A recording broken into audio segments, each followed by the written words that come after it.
The US intelligence community suggests, as a possible explanation, that more such foreign entities may view influence operations as important tools for projecting power abroad.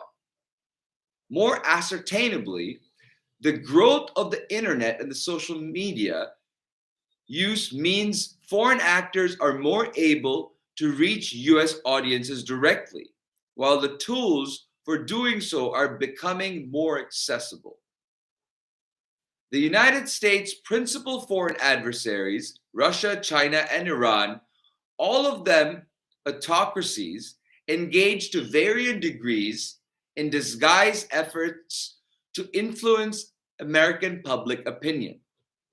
In the context of these overarching efforts, US elections offer special opportunities.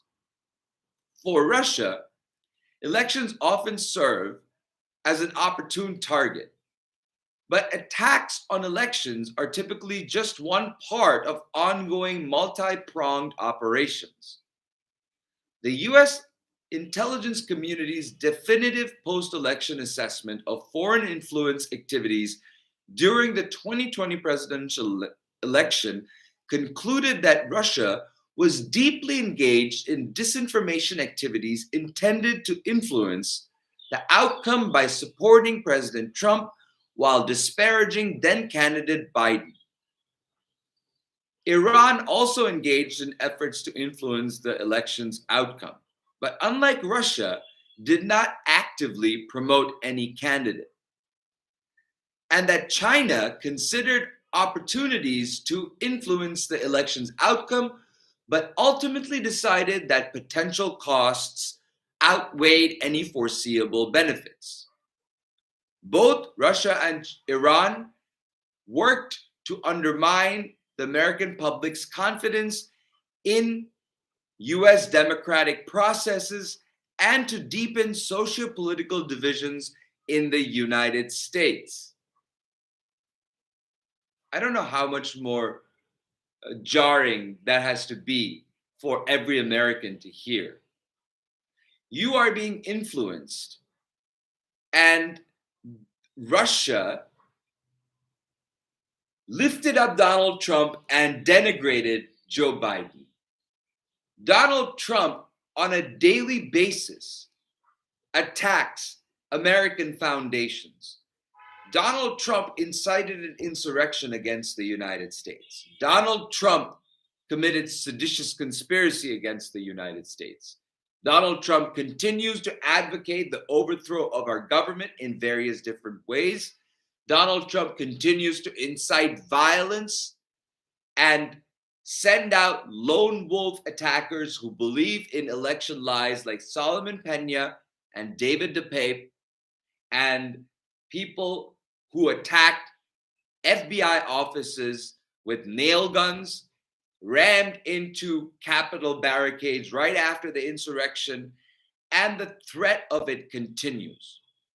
And that is the person that Russia lifted up and used their influence campaign to make president and then keep president of the United States.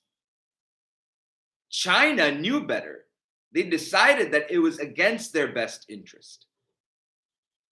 But Russia led in influencing American people and spreading disinformation through social media.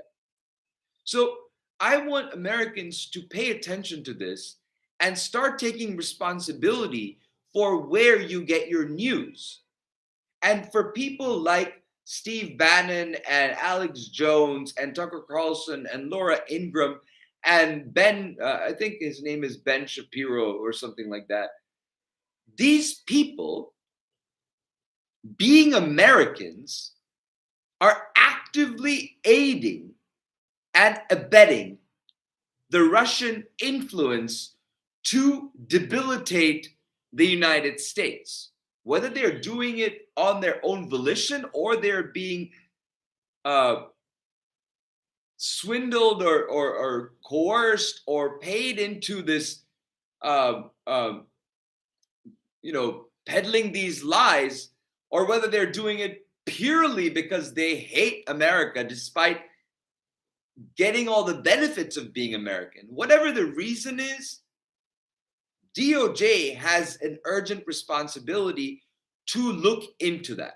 And the January 6th committee did make recommendations for truthfulness in media, whether that be social media or news media.